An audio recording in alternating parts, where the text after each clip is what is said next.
Igreja Açores, o programa com a atualidade da Diocese de Angra, para ouvir ao domingo, ao meio-dia, na sua Antena 1 Açores. Olá, seja muito bem-vindo ao Igreja Açores, edição de Natal. Hoje conversaremos com o Padre José Júlio Rocha, ele que é assistente da Comissão Diocesana Justiça e Paz, que foi agora nomeada pelo Bispo Dom João Lavrador. Mas antes vamos à atualidade da Diocese açoriana.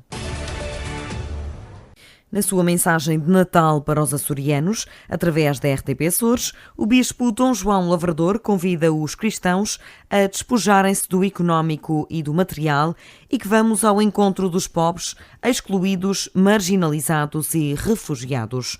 Dom João Lavrador não esquece as guerras e lembra que elas podem estar nos mais pequenos contextos.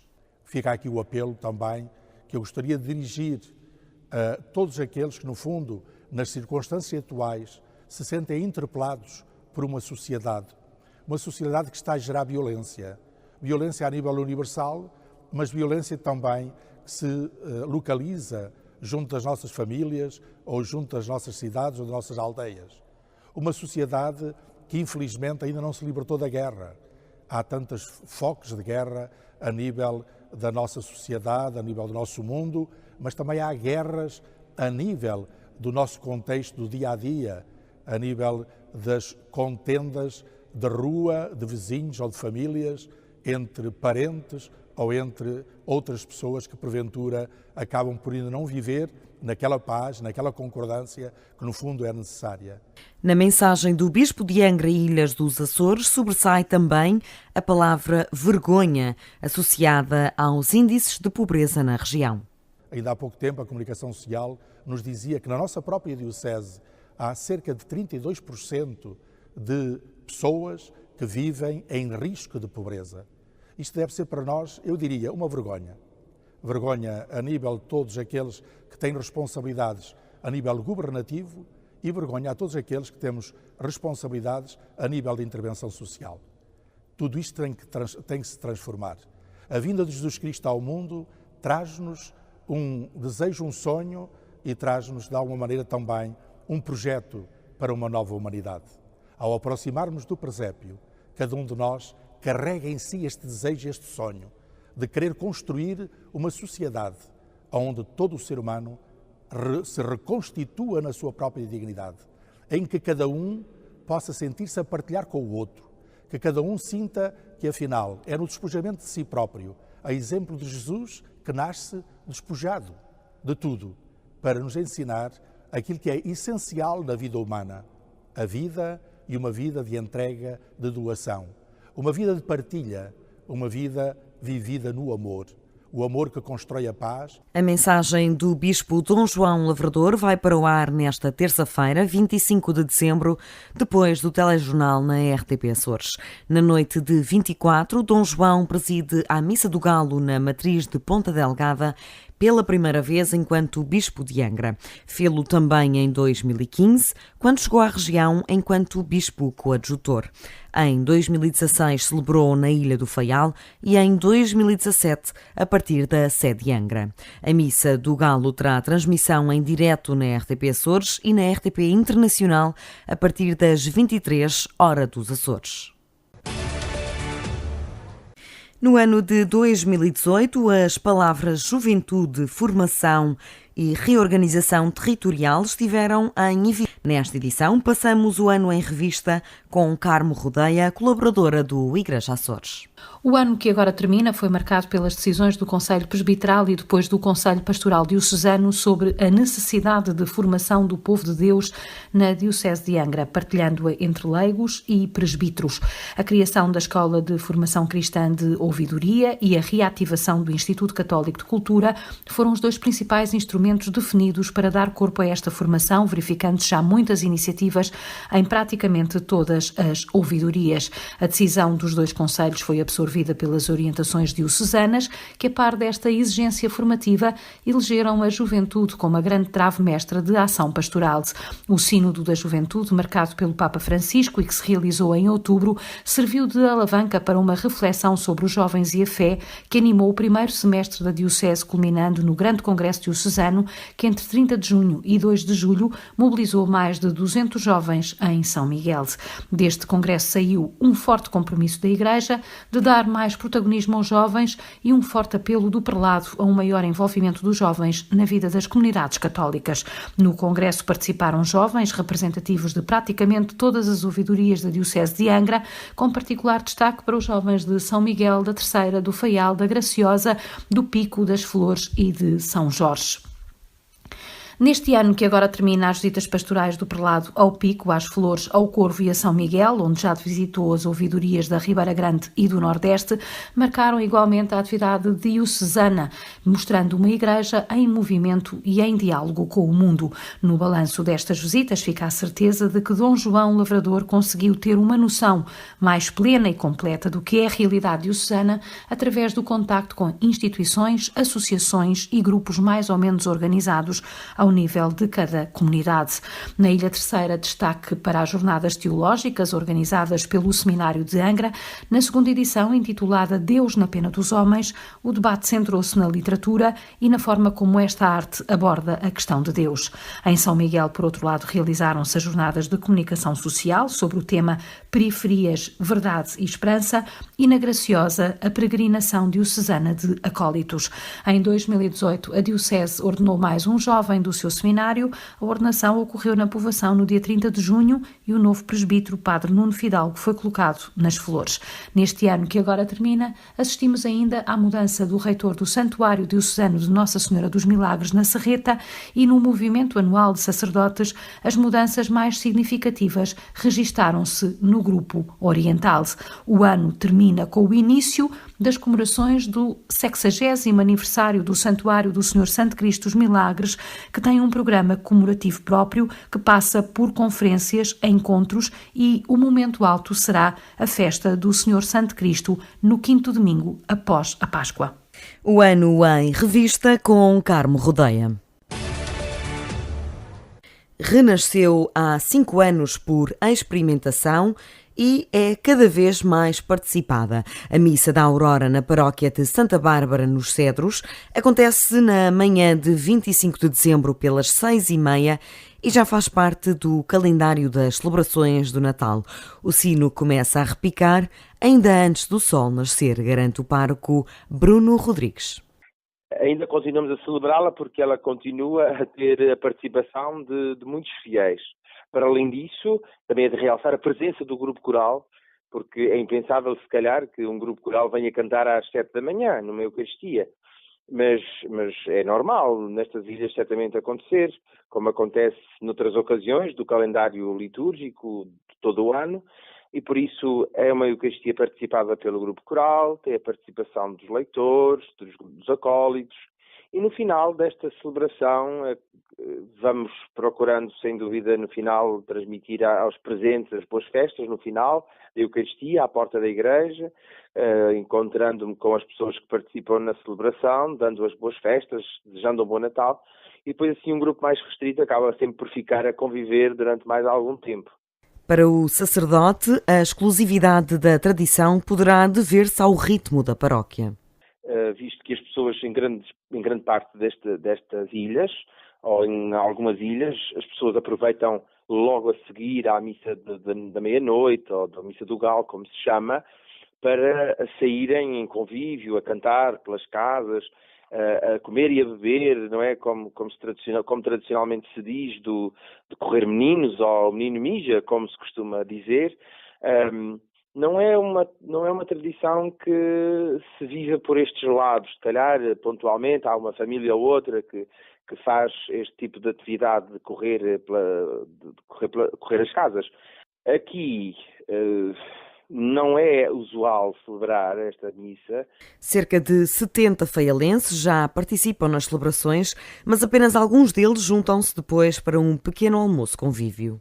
Isto também faz parte do Natal. O Natal não é só o jantar da família, de sangue, mas também o promover momentos em que a família paroquial se encontra para celebrar a alegria do nascimento do seu Deus, ou para recordar o nascimento deste Deus que vem verdadeiramente ao nosso coração para nos tornar mais humanos e mais livres.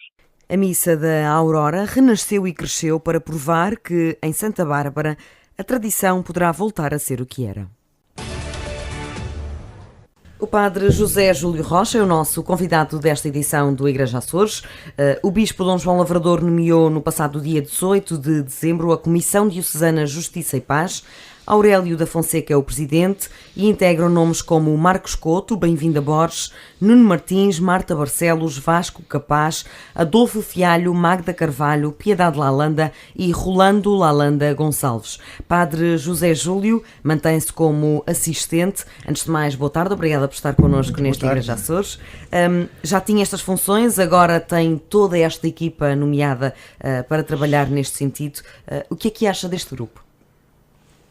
Eu espero e presumo, e foi por isso que eu escolhi, que eu fui um dos que escolheram, que seja um grupo que primeiro se dê bem, e claro que isso está a acontecer, depois que tenha uma capacidade de análise e de toda a abrangência da problemática social, como compete uma Comissão de Justiça e Paz, capaz de responder às demandas que a sociedade nos traz e de poder ser uma porta-voz da Igreja para as questões sociais que são cada vez mais prementes e que cada vez acontecem mais na nossa sociedade.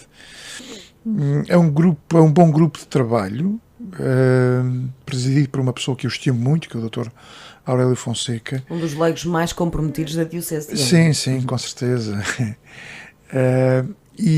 Portanto, um dos critérios da escolha deste grupo foi a abrangência, desde as questões de trabalho até as questões empresariais, desde a pobreza até à paz, desde as questões ambientais às questões bioéticas, tudo aquilo que diz respeito à relação Igreja-sociedade, penso que está razoavelmente representado neste grupo.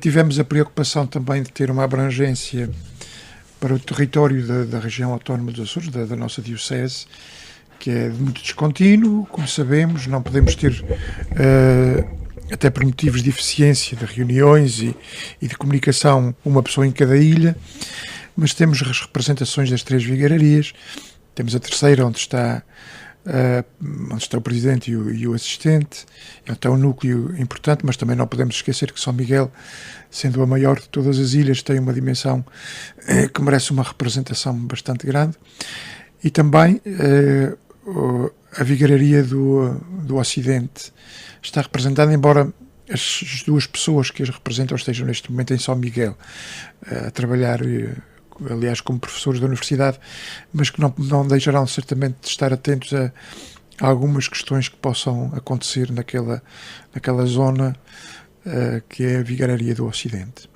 Sente que fazia falta um grupo designado para implementar a doutrina social da Igreja, porque no fundo é essa a vossa função? Isto era uma urgência e aliás, a partir do Vaticano II surgiu o Pontifício Conselho de Justiça e Paz, que a partir daí pediu que em cada país ou em cada conferência episcopal houvesse uma Comissão Nacional de Justiça e Paz e em cada paróquia também, em cada diocese, houvesse também um Conselho Diocesano Justiça e Paz. Ora, o nome Justiça e Paz tem a ver, tudo isto nasce do documento do Vaticano II, que é Gaudium et Spes, que pediu que a Igreja estivesse muito mais atenta ao diálogo com o mundo e às questões que dizem respeito exatamente à doutrina social da Igreja. Este é o colocar em prática, é o veículo de colocar em prática os grandes momentos ou os grandes documentos da doutrina social da Igreja. Como nós sabemos, a doutrina social da Igreja é um corpo de documentos que oficialmente nasce em 1891, com a Rerum Novarum, e cujo último documento, assim, de grandes dimensões, é a encíclica Laudato Si do Papa Francisco sobre o ambiente, e, portanto, é o pôr em prática desta doutrina social da Igreja que faz nascer as comissões, tanto nacionais como diocesanas, Justiça e Paz. Estar atento às questões sociais. Estar atento às questões sociais, não como um guarda, nem como um polícia que olha para os governos ou para não pode ser isso, mas ter a capacidade de dialogar com a sociedade, de denunciar aquilo que for preciso denunciar. Eu, quando falo de denúncia, não quero ser mal interpretado, é a denúncia evangélica, é o repor a verdade, é quando vermos que há algum atentado contra a dignidade humana, quando vermos que há pobreza, quando vermos que há necessidade de intervir socialmente sobre qualquer uma questão, quando aparecerem questões sociais de grande dimensão, quando acontecerem atropelos à paz, etc, etc, etc. Mesmo ou questões de trabalho também. É porque nós pensamos que o sindicalismo os direitos dos trabalhadores são obra de sindicatos, de partidos de esquerda, etc, etc, etc. Mas a doutrina social da Igreja, também isso. sendo a partidária, também tem que defender a dignidade humana, não é? Pela dignidade humana e, neste caso, pela dignidade dos trabalhadores. É evidentemente que isso é uma questão muito, muito eclesial, muito, muito cristã, profundamente cristã. E um dos grandes problemas que houve na história da própria Igreja foi exatamente o não termos, em certas circunstâncias, conseguido ser aquilo que devíamos ser e termos feito nascer temos permitido que nascessem outras formas de lutar pela dignidade humana fora da Igreja, o que não é por si mal, mas contrárias à própria doutrina da Igreja, o que já em si traz alguns problemas. Portanto, Este movimento é de leigos. Esta é uma forma mais fácil de chegar à sociedade e de fazer esta ponte com ela. Sim, e sendo de leigos tem a sua característica própria. A espiritualidade laical é a espiritualidade do terreno. Nós temos um bocadinho a mania de dividir a Igreja entre os clérigos e os leigos. Não podemos fazer uma divisão assim tão estanque. Nós todos temos uma missão na Igreja, os sacerdotes, os diáconos, os bispos, o Papa, têm o seu papel, como qualquer outro leigo tem o seu papel de responsabilidade, embora as responsabilidades sejam diferentes. Ora, isto é especificamente de leigos. Levar a mensagem do Evangelho aos ambientes, aos lugares de trabalho, onde eles trabalham, à sociedade, fazer com que chegue a mensagem, denunciar as injustiças, trabalhar por um mundo melhor, fazer com que seja aplicada a justiça e a paz, integrar-se no mundo político-partidário também. Isto já não é propriamente uma questão do clero, mas é uma questão dos leigos. Os leigos não é... às vezes há mal entendidos a respeito da política. A Igreja não proíbe nem obriga ninguém a votar neste ou naquele partido. O que a Igreja propõe é que as nossas escolhas partidárias,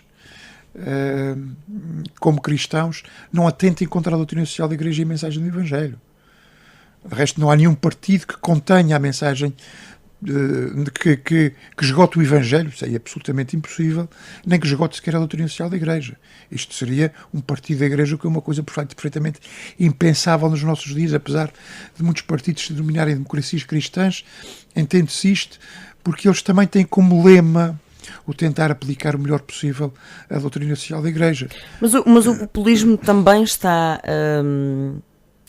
a crescer no mundo por se associar falsamente à Igreja. Isto é exatamente uma coisa, não tem a ver nada com a outra. Uma coisa é tentar fazer uma política justa que a Igreja aceita e promove, uma política que tente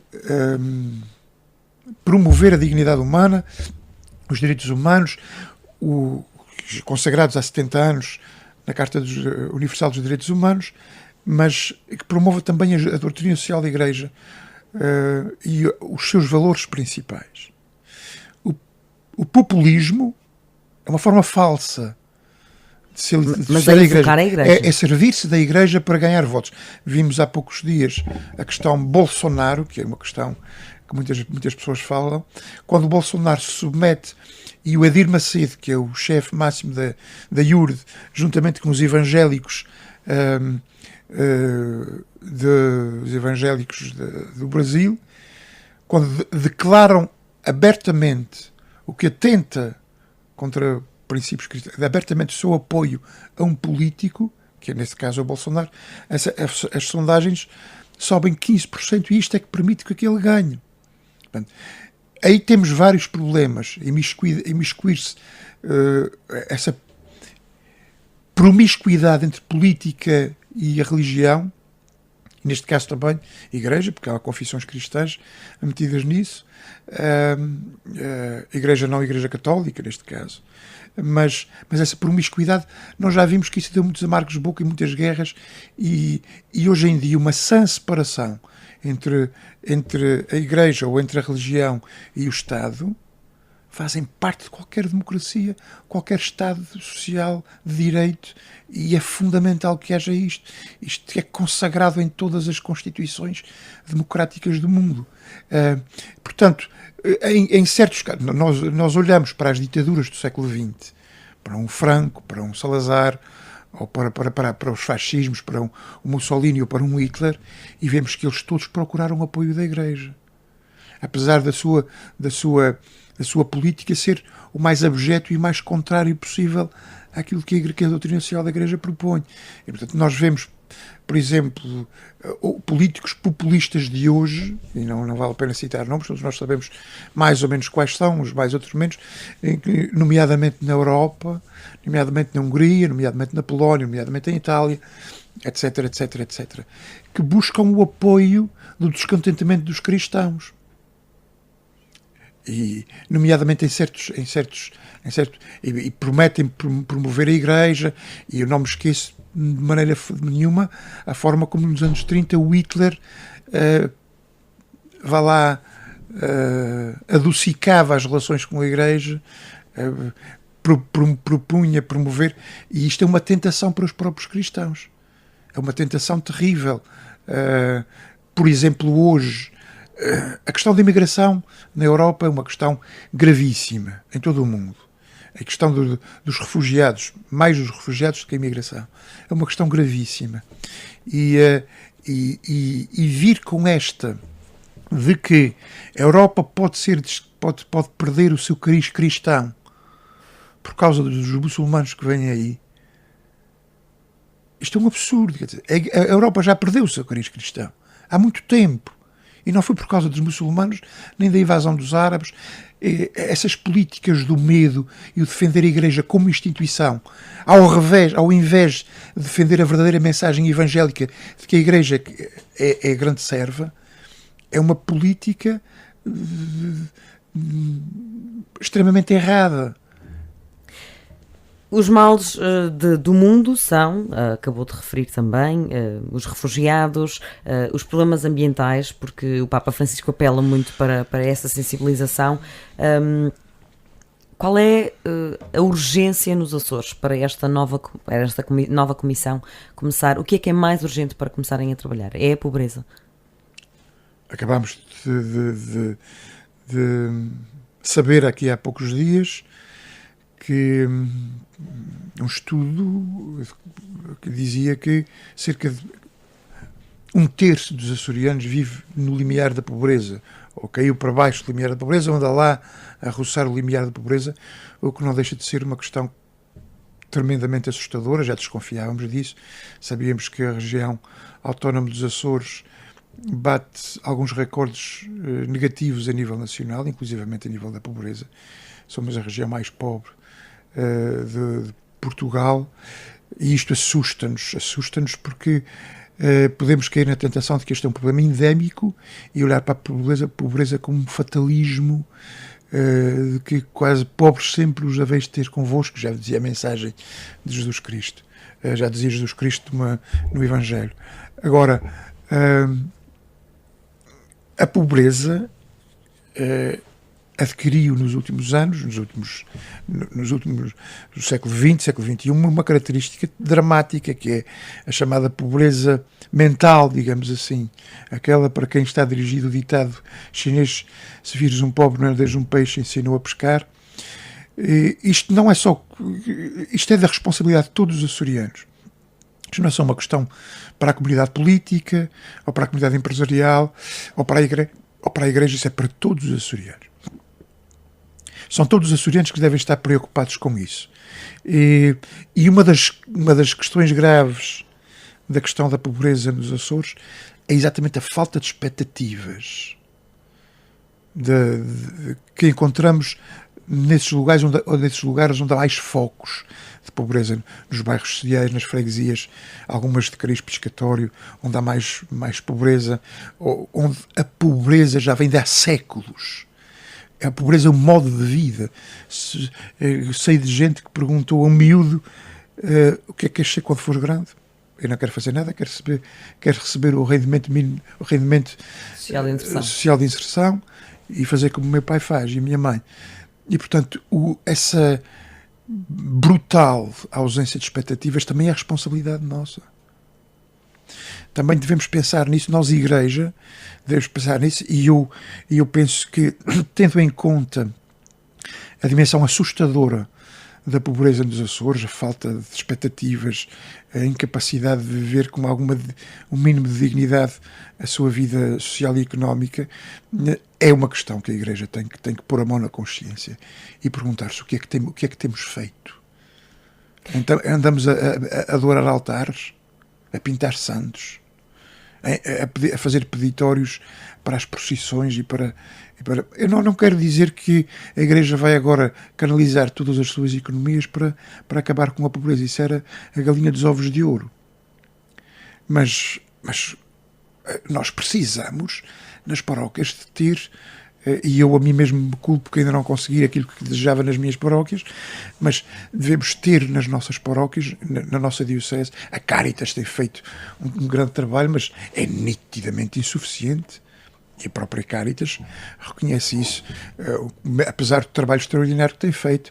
Mas toda a Igreja, e não só criar movimentos, todo o cristão deve ter este sentido social da pobreza.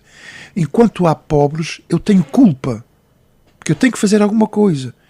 E agora existem estas derivas populistas ou semi-populistas, de dizer eles que se desenrasquem. Eles que se desenrasquem, porque eles recebem o rendimento social de inserção e eu, que ganho o meu dinheiro, vou à volta, desculpa, passo a publicidade, vou a uma loja de tecnologia comprar um telemóvel e vejo um tipo que acabou de receber ontem o rendimento social de inserção e espalha o dinheiro todo com um telemóvel de alta geração e os filhos a passar fome.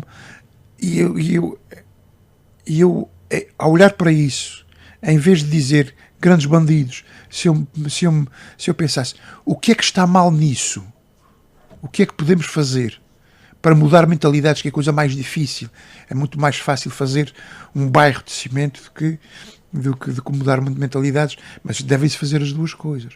Mas como é que se mudam mentalidades? Mentalidades dessas, nesse estilo. É um drama que todos nós devemos ter em conta e que a Igreja, toda a pessoa que se digne chamar-se cristão, católico, tem que ter este pensamento, esta preocupação constante de proporcionar a possibilidade de podermos mudar as circunstâncias. São essas preocupações que vão marcar o arranque desta comissão? É nesse sentido que conhecerão o que é mais urgente? Esta é uma urgência, claro, que deve implicar toda a sociedade e, como disse, não só a comunidade política, mas o nosso primeiro ato será a publicação ou a promulgação de um pequeno documento baseado na mensagem do Papa Francisco para o 52º Dia Mundial da Paz, que é agora no 1º de janeiro que sairá, que já saiu, já foi publicada, e que tem a ver com o facto de a boa política estar ao serviço da paz. E o Papa Francisco tem em mente exatamente os perigos de uma má política, ou das más políticas que muitas vezes têm aparecido no mundo ao longo dos últimos anos. A deriva populista, os problemas da comunidade política, da forma como está a ser vista, da forma como está a ser criticada, profundamente criticada, questões de corrupção, questões de... O Papa Francisco, neste documento, faz as bem-aventuranças do político, tipo, é o bem-aventurado o político que tem uma alta noção e uma profunda consciência do seu papel, ou que irradia a credibilidade, que trabalha para o bem comum e não para os próprios interesses. Isto é uma realidade, que está muito longe. Também não podemos generalizar. Esta questão da generalização de todos são iguais é brutal. Quer dizer, todos os políticos são corruptos, todos os advogados são ladrões, todos os médicos são assassinos, ou todos os padres são pedófilos. Também, esta também já começa a aparecer aí. Essas generalizações são frutos do ódio, são alimentadas pela explosão das redes sociais e tornam-se... A gente está a viver numa nova era de mitos e de tabus, como víamos na Idade Média. Só que a Idade Média era por ausência de informação, hoje temos por excesso de informação. E, portanto, há imensos políticos justos, honestos, bons. Mas basta aparecer um caso para a gente tentar generalizar. Mas bem-aventurado o político que realiza a unidade, o que está comprometido na realização de uma mudança radical do mundo, o político que sabe escutar, o político que não tem medo. Mas depois acusa também os vícios da política, que é exatamente o contrário, que é a corrupção, a negação do direito, a falta de respeito pelas regras comunitárias, o enriquecimento ilegal, a justificação do poder pela força, a tendência a perpetuar-se no poder, a xenofobia, a promoção da xenofobia e do racismo. Quer dizer, a comunidade política tem que tomar em atenção que não pode viver apenas para satisfazer os desejos do povo, porque nós vimos que grande parte das crises que aconteceram na Europa foi porque se foi dando sempre, alimentando o povo com subsídios, e depois a crise económica também derivou daí. Mas também o que se passa hoje muitas vezes é apelar ao básico, ao animal que o homem é. E nós vemos nos populismos é exatamente isso. Os populismos é isso. O populismo não é politicamente correto. E o politicamente correto também muitas vezes é um espalhafato, digamos assim. Nós vemos coisas horrorosas, ou pelo menos ridículas, como as tentativas atuais de mudar oficialmente a linguagem, porque se pensa que temos uma linguagem demasiado sexista. Tipo a porta-voza, queria ser a porta-voza em Espanha, ou então aquela questão... O cartão da cidadania. O cartão da cidadania. Este nem sequer é dos piores, mas, por exemplo, agora também para os animais, o tentar evitar que se usem provérbios. Que se usem provérbios que ofendam os animais, quer dizer, cair no ridículo, depois, como diz o Manuel Alegre noutra circunstância, mas aqui aplica-se, isto é que faz nascer depois os Bolsonaros. Há gente que não suporta isso. E claro, uma pessoa com 2 dedos de testa vê que não é por aí que o caminho dos direitos, da igualdade, da tolerância vai. Isto é a intolerância. Isto é a intolerância. Ou ira dos animais agora em Portugal também. Isto é a intolerância. A intolerância gera intolerância. E, portanto,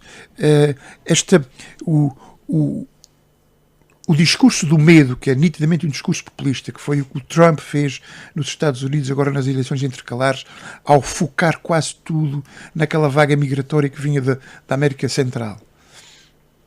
O discurso xenófobo, o desprezo daqueles que foram forçados ao exílio, o desprezo, o Papa Francisco não tem papas na língua, o desprezo daqueles que foram forçados ao exílio. Isto é um drama humano que não pode ser tratado com cacetetes de polícia nem com a indiferença fingida de quem tem o poder. Portanto, os dramas humanos de hoje são dramas brutais e que temos que ter uma humanidade. Quer dizer, não podemos pactuar com políticas erradas que têm acontecido imensas vezes. E nota-se também, até pelos coletes amarelos, que são um fenómeno também recente, e nota-se um profundo descontentamento para com as políticas atuais devido a erros políticos crassos, a incapacidades e a vícios continuados. Mas não podemos, não vamos agora fazer como uma formiga que com raiva ou incomodada pela cigarra vota no inseticida. Antes de terminarmos, e porque já esgotamos o nosso tempo e já que puxou o assunto coletes amarelos, como é que interpreta o falhanço da manifestação de coletes amarelos em Portugal? Muito rapidamente, já por 2 ou 3 razões. Portugal é um país de brandos costumes, que é um país que não vai para a rua de qualquer forma, sobretudo quando o movimento é inorgânico, isso abona em nosso favor. Os coletes amarelos estão contra tudo, até querem que o tuning, a questão de tuning ilegal, quer dizer, não deixa de ser ridículo, mas vir para a rua destruir montras por causa do tuning é ridículo. Agora, há reivindicações justas. Agora, os coletes amarelos servem para quê? Estão contra tudo, estão a favor de quê? Pois já os extremismos... E Portugal não se identifica com isso. Portugal não se identifica. Mas eu tenho algum receio. Não vamos descansar as botas, não vamos descalçar as botas, não vamos estacionar, porque este movimento, que está muito ligado também à extrema-direita, apesar de acusarem de ser a extrema-direita a defraudar o movimento. Exato, também, mas não teve a dimensão que teve noutros países, nomeadamente na França, porque não temos um líder de extrema-direita. Um líder xenófobo, um líder extremista, ou de extrema-esquerda, mas neste caso particular, a extrema-direita. Porque se aparecer, ou quando aparecer, e o receio que eu tenho não é se eu quando aparecer um desses líderes em Portugal, já começaram a aparecer uns cabecilhas de líderes ecos, assim, quando aparecerem, o Portugal não se venda por aquele prato de mentiras que são as teorias xenófobas e extremistas de direita. Padre José Júlio, o nosso tempo já se esgotou. Muito bom trabalho para esta nova Comissão Diocesana Justiça e Paz e um Santo e Feliz Natal para si. Muito obrigado, Santo e Feliz Natal para os nossos ouvintes e para a Tatiana também. Nós regressamos na próxima semana. Até lá, tenha um Santo Natal. Igreja Açores, o programa com a atualidade da Diocese de Angra para ouvir ao domingo, ao meio-dia, na sua Antena 1 Açores.